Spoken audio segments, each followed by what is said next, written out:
Thank you for joining us for the MuseCast.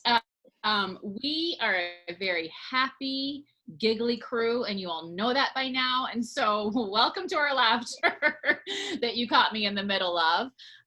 We are so glad that you've joined us today. And before we get started on our discussion, I just have a bone to pick, because here on the MuseCast, we are real and we don't hide the business. So Dan Kent, I have a bone to pick with you. With me? Yes. Osheta, you will remember this. A few weeks ago, we were basking in the fall glow, right? We were talking about the things we love about fall and how we want to celebrate fall. And Dan was the curmudgeon that was like, I don't like it because winter's coming and blah, blah, blah. And because of that, I think, Osheta, I think Dan spoke into existence. And today we have a blizzard. Like I don't like how you aligned your say-so there. No, I don't like that. I could see that. I take full responsibility, and especially since it's like this should not happen for another 3 weeks at least. I know. So yeah, I know. We were driving up as a family to Duluth on Friday. This past Friday, we just needed to get away, do some healing, and literally it was sunny. It was beautiful. It was gorgeous. 1 minute, and then the next minute it was like a literal blizzard. Like I could not see the road where we were going, and then like literally 3 minutes later the sun was shining again. It was just it was so bizarre. You've messed with the weather, Dan. It doesn't know what to do with itself. So. Yeah, sorry about that. Yeah. I didn't know I had so much power. That's awesome. You know, I need Dan to figure out a way to use it. I think Dan is just a reflection of like a community of curmudgeons that all kind of said the same thing. Yeah. And their collective, like, curmudgeon-y brought the snow. There's power. But I'm actually okay with it. I love snow, so I'm actually kind of happy. No, it's okay. I just don't want to drive around in it. But it's all right. All right. So, Dan, you were at Woodland this past weekend with the good doctor, Greg Boyd, and Cedric was there for the panel. Good job. Thank you. Thank you for that. Well, yeah, that was so fun, and I love doing the panels and the Q&A. And like I said, on Sunday, it's like that's probably been my favorite addition to church this year, given the pandemic, is the Q&A panels, and also it's just allowed us to bring more voices up on stage. And Cedric, I mean, he's just he just like. He embodies this calm wisdom that is just, I can just listen to him all day. So I feel very fortunate that he's part of the church. And then of course we've got Greg and it was great. I loved it. So. Good. Well, I would love if you would just give us a little recap of what Greg shared. Before we discuss it a little deeper. Yeah, I think I'll do a quick recap because I think we have a lot of questions to get to. So I'm going to be really brief. But Greg really, ultimately he's going to talk about social media, but he first goes deep, like philosophically. I mean, he goes to the root of human nature just to talk about Twitter and Facebook. I mean, that's just so Greg, And so he starts with this passage in 2 Corinthians 2, and where the Apostle Paul says, anyone that you forgive, he's talking to the Corinthians, I also forgive. And just know that anyone that you forgive, I forgive in the presence of Christ, in order that Satan might not outwit us, for we are not unaware of his schemes. And before that, which is interesting, and Greg skipped this part. He had it in the practice run. He took it out during the Sunday sermon. But the verse before that, he says, I urge you, therefore, to reaffirm your love for this person that he's asking them to forgive. Another reason I wrote you was to see if you would stand this test and be obedient in everything.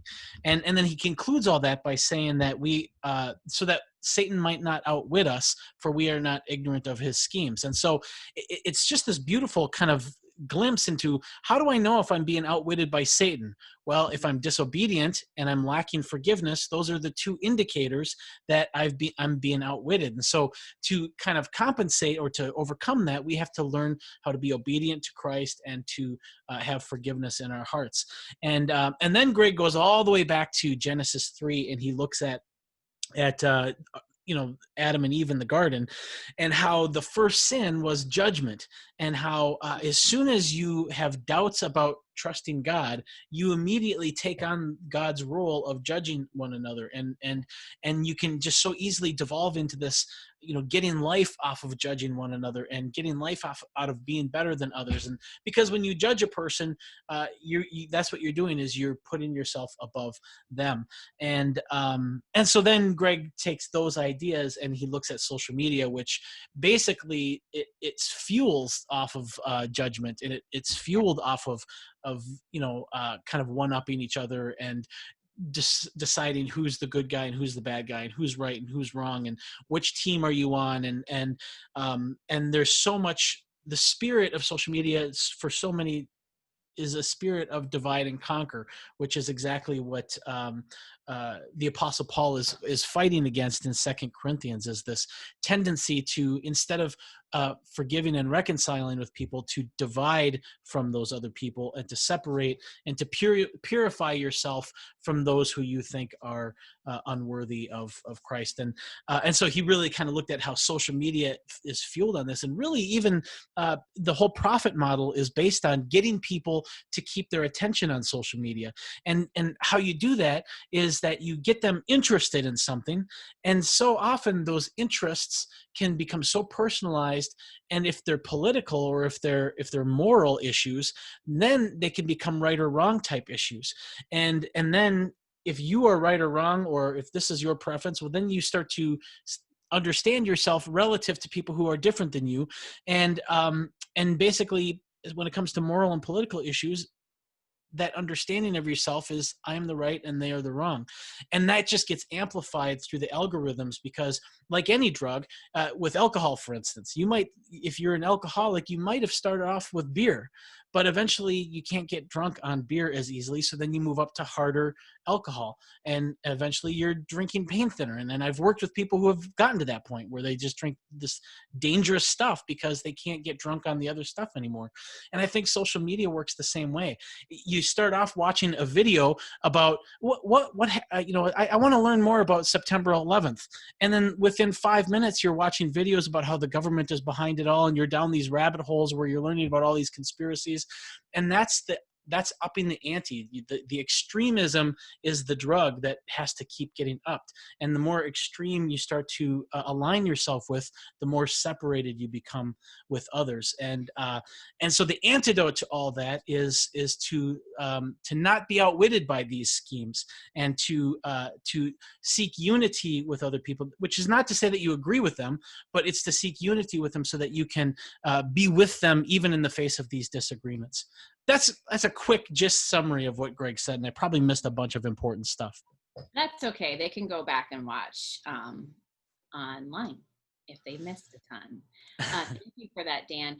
I do want to take some time, the rest of our time today, because like you said, we had the panel, and so many times we get in more questions than we can address.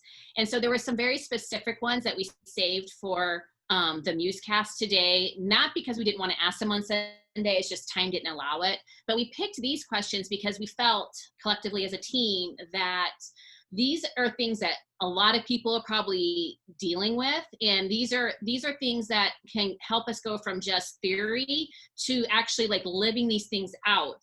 And putting these practices in our everyday life so that we can be the kingdom people that we're called to be.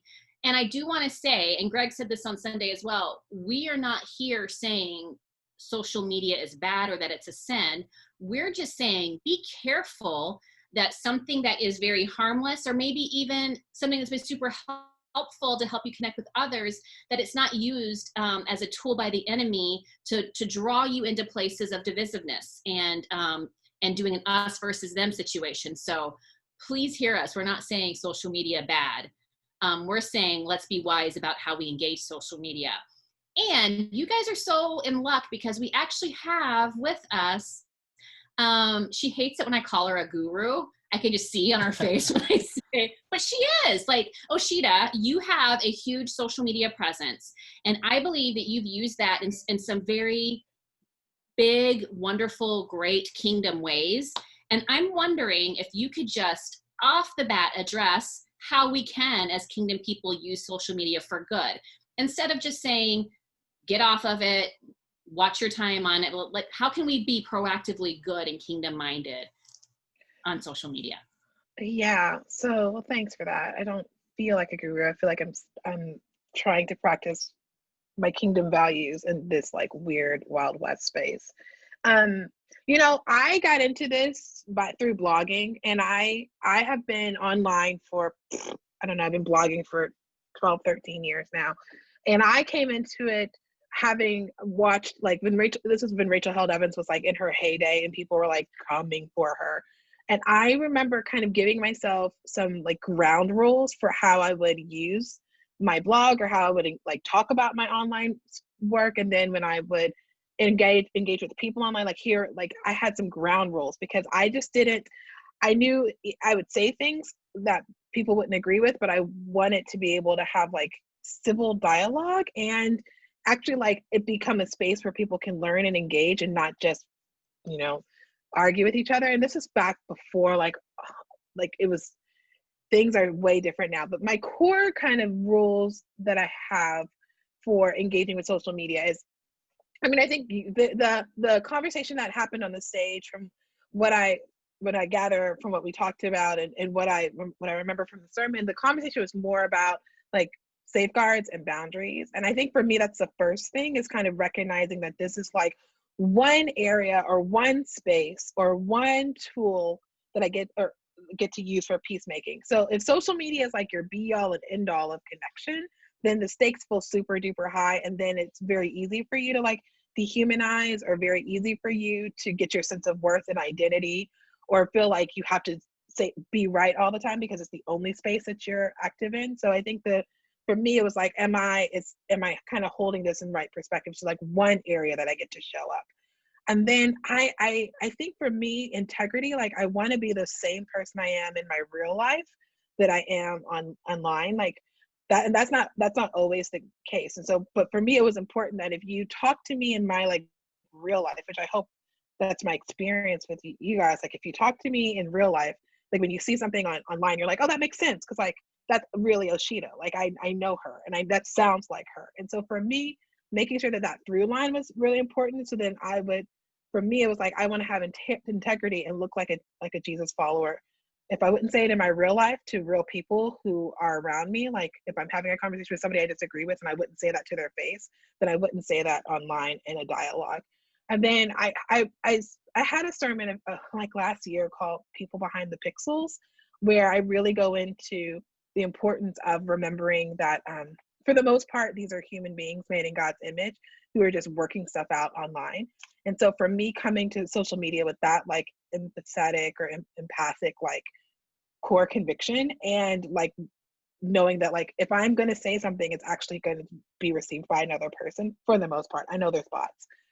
Like that's really helped me kind of think about how I would engage and what I would do. And then I think the biggest thing for me is like, again, social media is one space where I have these conversations. If things kind of get a little gnarly and I think like, oh, we're not really being helpful to each other, I always take it off of social media. So I'm always like, do you want to have a phone conversation? Here's my Google number. Or like, now we have Zoom. Do you want to have a Zoom conversation? Like, because it's really important for me to hold on to that humanizing piece whenever I'm on social media. So those are kind of like the first things, or the core values that I have when I engage online, because I think we are in so many different spaces. So it's hard for me to say, when you're on Facebook, do this, and when you're on Instagram, do that. But I think if you have like your core convictions, then that influences everything you do in all these various spaces. Absolutely. Thank you so much for that, Osheta.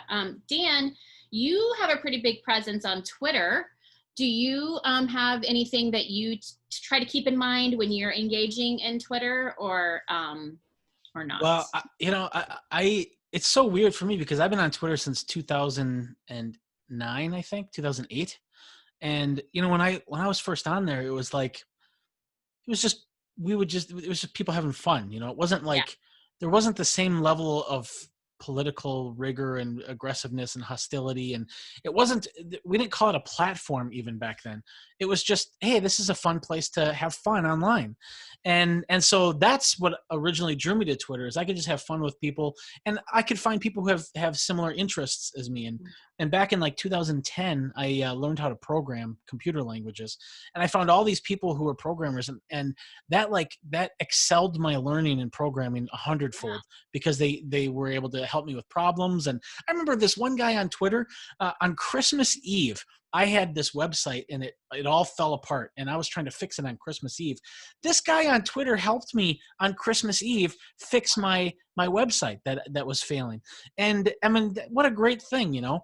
And then over the years, you know, as soon as the algorithm started kicking in, especially, it became a different type of place. And I think I've run into problems because I still kind of play on Twitter as if it's just a place to have fun. And a lot of the things that I do on Twitter is like tongue in cheek. And I've struggled because now, you know, whether I want to or not, whether I like it or not, I'm sort of viewed as a leader now. And I can't have the same kind of free spiritedness that I used to have. And I have to look at it differently. And that's something that I'm still learning and I'm still processing. And so I'm definitely on a journey, and I'm definitely evolving with my social media presence. Well, thank you for that honesty. I always appreciate that, you know, getting the real, because we are real humans, and we're not always going to process it accurately, or we're not going to respond accurately or appropriately. We're figuring it out, right? And I know one of the things I've just said for myself, like I'm not as big as you guys on social media. I don't accept everyone who requests. I just try to keep it manageable to people I actually know.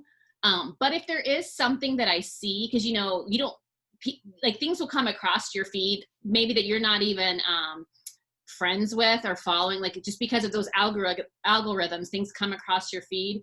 And one rule that I have found helpful for myself, this is just a very practical, basic thing, is if I don't know this person, I don't feel like I have any right to jump onto their comment section or their post and give my 2 cents if it's like negative and not helpful, you know. Like if I would not walk up to a stranger and say these things to their face, I'm certainly not going to hop on someone's feed and, like, you know, I just, for me, that's just a boundary I've always had for myself. And because I'm surprised, are you laughing at me? Wait, that was that's how I type on social media.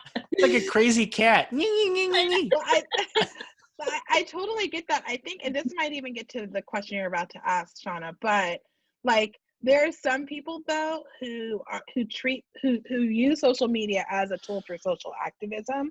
Yes. And so there are some people that they're not my friends, but they do have like a following, or they are like, and so there's also that piece too of like, like the way you're doing your social media, I think is really healthy for like most people.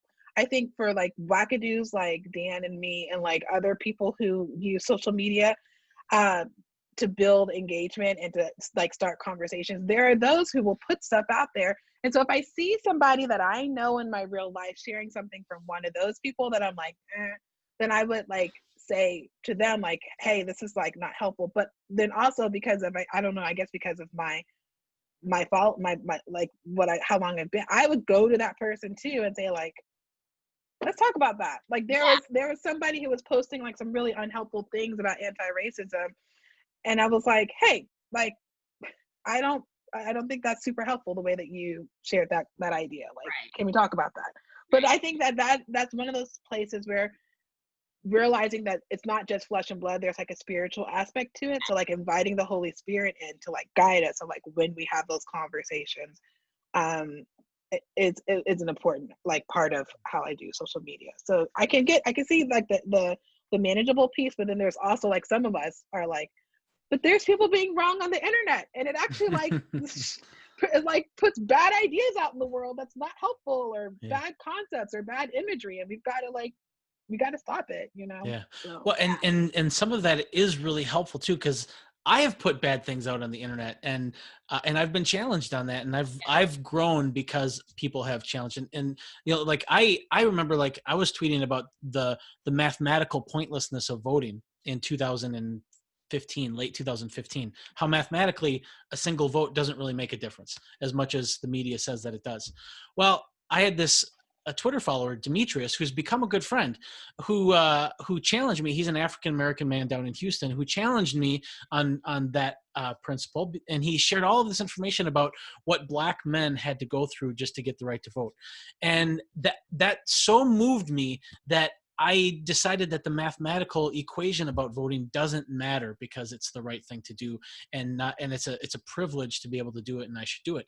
I never would have embraced that view had it not been for people who cared about those social issues challenging me on Twitter. So sometimes it can be frustrating, but I think it does lead to growth as well. But I would say, real quick, I would say probably Demetrius responded to you in kind of the way Greg is asking us. Like, he was wrestling with the idea. Like, he was saying, like, the principality and power. Like, maybe he wouldn't say it this way, but he was like, that idea is not helpful. And so let me help Dan, the person, kind of work through the idea. As opposed to, I think a lot of people are like, you are your ideas. And so if I disagree with your idea, then that means I disagree with you. And then that means I'm going to then make you my enemy. And so I think what Greg is asking us to do is to not judge bad ideas. Right. Like, there are some ideas that are not helpful and we have to speak to them, but to not judge people and strip away from them their inherent dignity as an image bearer of God. Yep. Yeah.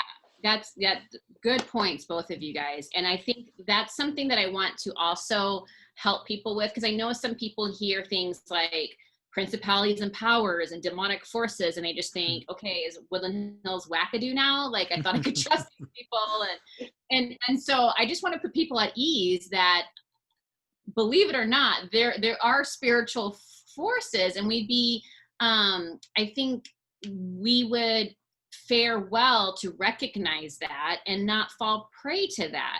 And on the MuseCast, we have talked time and time again about how the enemy loves to divide us. The enemy comes, scripture says, to steal, to kill, and destroy. And so if we know that that's his MO, then it's smart of us to be looking for ways in which he may be trying to do that with us and bring that division. And so it's nothing like kooky, spooky, scary, about spiritual warfare. It is a reality, and nothing you have to be scared about, but we'd be wise to pay attention and to be aware. Otherwise, we will be played. And I don't know about you guys. I don't want to be played. I hate thinking I've gotten duped, right? Like, someone has gotten over. I hate that. So I'm certainly not going to unknowingly allow the enemy to come and divide in a simple way of like social media and interacting online.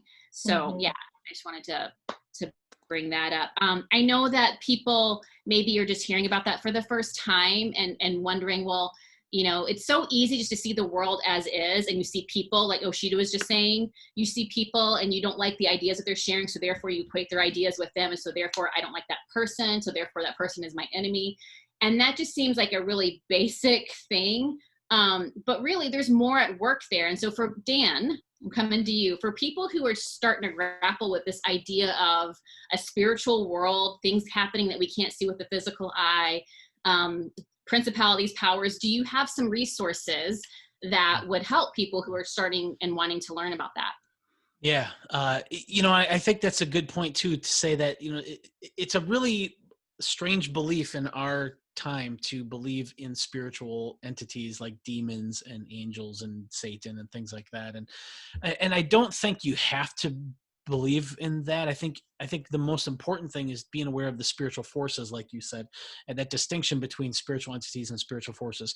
I happen to think that the more theological reflection that a person does, or the more philosophical reflection a person does, I think that the reality of a personal entity named Satan is inevitable. It's the only way to make sense of a nemesis to God who is personal and intelligent.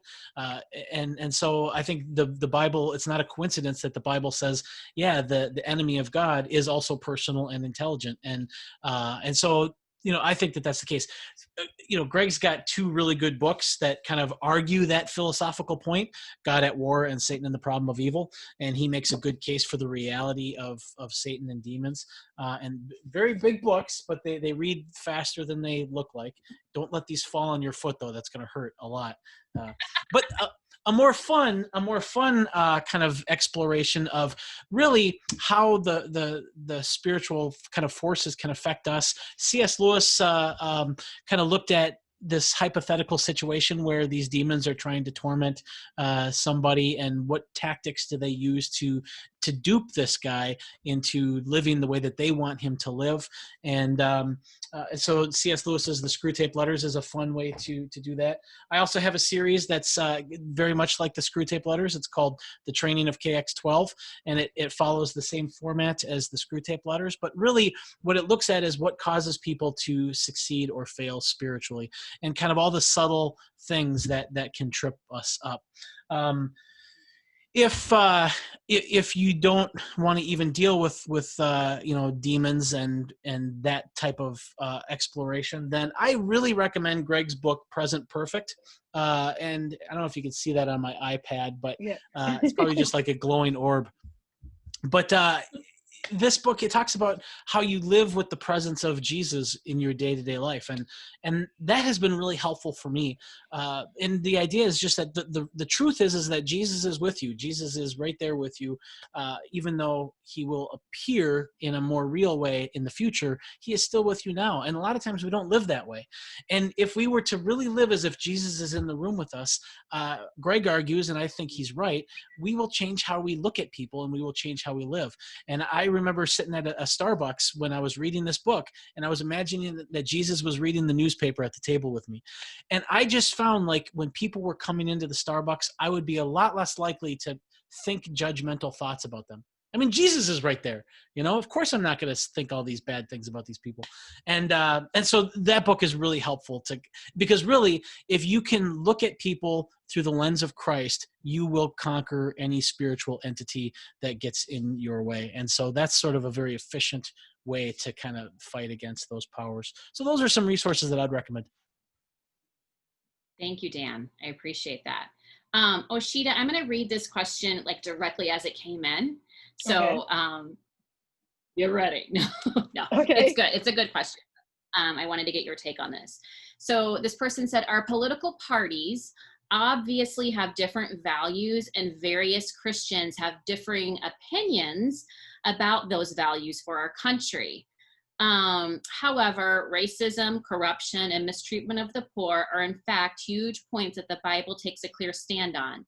How can we not boldly point these things out, even if we have to take sides, in order to stand firm on those points? So again, getting back to that social media type behavior, and even maybe interpersonal behavior, how can we point those things out, but still stay kingdom-minded? So I would say, for me, I've been really influenced by Richard Beck, his book, Reviving Old Scratch, and then Walter Wink and his work on principalities and powers. And the reason why that's important for me to answer this question is because both of those guys posit that some of these ills of the world, these like the evils of the world, the oppressive systems of this world, are influenced by principalities and powers. And for me, if I can do that work first to say, okay, so this politician is for this policy that will affect these people negatively, will bring them, will cause a new form or a deeper form of oppression for them. I can look at that politician and say, they're influenced by a principality or power of violence or greed or whatever. And so they're just as much vulnerable to the brokenness like that is caused there. Like, they're vulnerable too. They're caught in the crosshairs. That's our warfare worldview, right? And so I can look at that politician as a person and say, they're caught in the crossfires, and that can keep me, and that can allow me to have an empathy for them and allow me to want to pray for them. But then I can talk about the policy and say, like, this policy is wrong, and like this causes this, and this. Not necessarily that if you agree with this, then you're somehow a heinous and horrible person, because I know that, like, I affirm policies on both sides of the aisle. Like, there are things that I agree with over here that I don't, that people over here wouldn't agree with. Like, so I know we're all kind of a mixed bag. And so I think understanding that we are all caught in the crossfires of this spiritual warfare, and that we're all kind of influenced by these principalities and powers allows us to kind of take, at least for me, it allows me to like look at people and say like, okay, I'm going to affirm the person, I'm going to love the person, I'm going to pray for the person, I'm even going to speak truth to power because this is a person in a position of power, and say, I'm going to hold you to your office and hold you accountable to what you're supposed to do. You're supposed to care for people, but these policies are not working. And so I can speak intelligently about that and do my best to not assign intent or malice to the person. So I can judge the policies or I can judge the decisions, but not judge the person. And I can't do that unless I think about the systems of this world as being influenced by, you know, Satan and that accusatory kind of influence. So that's kind of how I do the reverse engineering work, to be able to say, and then I can like talk to somebody who says, oh, I support that politician, and I can do that first work of taking away that ill intent, so that not to say like, oh, you're the worst, or like you're like for my oppression, but say like, okay, like let me help you understand how that politician supported this policy would affect me as a person, and then you can have that kind of conversation. Right. Again, it's getting at the humanness of one another instead of assigning people, like you said, like assigning intent to people because of something that they are talking about or putting forth. And I think that's so important to do, is try to get at that humanness. And if you try to do that, it's not a guarantee that you're going to, come to terms. But you can still respectfully have that dialogue. So I always say my goal is to be in right relationship, not to be right. So like if I don't get that person to agree with me, but at the end of the conversation we're like, hey, that was interesting, or like we learned something, or like let's do it again. If I can get that, hey, let's have this other conversation, to that point at the end of the conversation, like let's do this again, then I know that I've handled myself as a kingdom person there. Yeah. But I think, and we saw this in the creator and the bumper from the communications team, it's like if you can assign an ill intent to a whole group, then you will take that ill intent and you will assign it to the individual, and that's what we're trying to resist, I think. Yeah. And I think that's so important, because so many people, I get it, like because we've gotten in questions like, well, then are you saying we just don't ever take a stand? And that's absolutely not what we're saying. You can absolutely take a stand, but you have to be careful in the way in which you're taking a stand and how you're going about interacting with the people who are saying things that you're taking a stand against. And it's a nuanced difference, but it's still something as kingdom people we're called to pay attention to and strive toward. Okay, I think we have time for one more question. And Dan, I want you to tackle this for us, please, sir. All right. So we had a question, and I think you'll remember it, Dan, because it came in on Sunday. Someone who said they have a conspiracy-minded family, and they have really tried to avoid talking about politics because they felt like by even having those conversations, it was maybe affirming some of those thoughts and those conspiracy theories. And so how can this person or any of us who find ourselves in this situation, a relationship with people, how can we stay in that relationship without making it seem like we approve of what they're saying or doing or espousing? I would say a few things. First of all, I think a lot of what Osheta said applies to this situation as well. Definitely. And the only thing I would add is that, what I have found is that I think people want to be understood more than anything. Even people who they seem like they're trying to sell you on something, really what they want is they want to be understood, and they want to be okay with what they believe. And so the first thing is I try to make people feel like I understand them. And if I feel like they're trying to sell me on it, then I will just keep saying, well, tell me more. Well, tell me more and tell me more. And eventually they tell you everything. And so it's like, and what I have found is that if I think whatever they're saying is just wackadoodle, I will just say, you make some and if I feel like I can't show them the error of their ways just because I don't have the information or whatever, I'll just say that, you have some good arguments. I don't know what I think about that yet, but thanks for sharing. And what I have found is that if people feel like they're heard and that it's okay for them to have this perspective, then that's good enough, and they're okay with that. Now, some of these perspectives, if they're immoral, that's a different situation. And if they think, if they have hostile thoughts about a group of people, that's a different situation, and you have to handle that on a case by case basis. But what I found is that most likely, if a person is so passionate about something that it would lead to this question, there's very little chance that I'm going to convince them otherwise, because their perspective is built on a foundation of hundreds of hours of listening to talking heads and radio shows and podcasts that have nurtured this worldview. And my little conversation at the Thanksgiving table is not going to change them. It's not going to.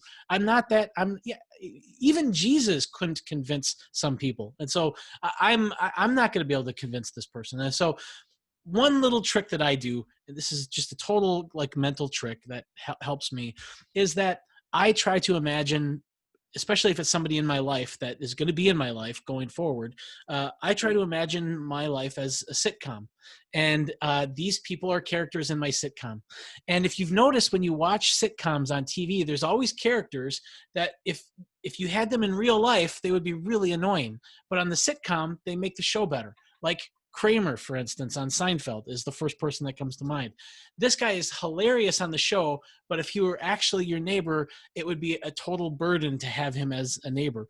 And so how I do it is like, I have a wacky uncle, and he's the wacky uncle on my sitcom. And he may be annoying, but he sort of makes it a story, and psychologically for me, that helps me, because now even if I can't convince him otherwise, he's still a character in the story, and he still enriches the story, even if he doesn't enrich me personally.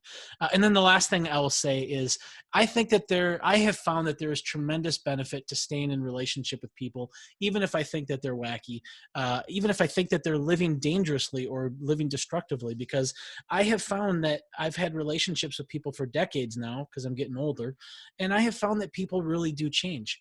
And it's so much more meaningful if you've been there with them during the whole process, and you really can influence people, even if they seem stubborn-minded and stubborn-hearted. You really can play a positive influence in them, because a lot of these things that people get so fixated on, you can't tell what's right until you just keep living it out, until it keeps leading to suffering and whatever. And at some point, if you're with a person with a gentle spirit and they keep hurting themselves because of their perspective, eventually they're going to come back and say, maybe this isn't working after all. And I've been fortunate to have that experience with a few people in my life where, we were totally at odds, and then decades later, they're like, I think this was the better way to go after all. So I think that there's tremendous value in sticking with people any way that you can. If the sitcom tactic works for you, great. It works for me. It helps. Awesome. I'm not at all surprised that that's a tactic that you use, Dan, just in hearing some things that you've shared before. So, yes, your creative mind and the characters that you create. So yeah. Well, thank you, Osheta, and thank you, Dan. I think you both shared some really helpful, practical things for people to process and think about, and maybe start to utilize in their life. Because we can't give up on people. We can't give up on humanity, and we're all in process, and we're all trying to navigate this polarized time that we're in. And I think the thing that we don't want to do is just to give up and opt out and just say, meh, with it all, because our job's not done. So yeah, thank you all for tuning in. We super appreciate it. If you have other questions, remember there is the MuseCast email that you can use, and keep sending them in, sending your questions in during the sermons, because we will eventually get to them in some way. If it's not on a Sunday, maybe it's on a MuseCast or some other way. So keep staying tuned in. We appreciate it. Thanks, guys.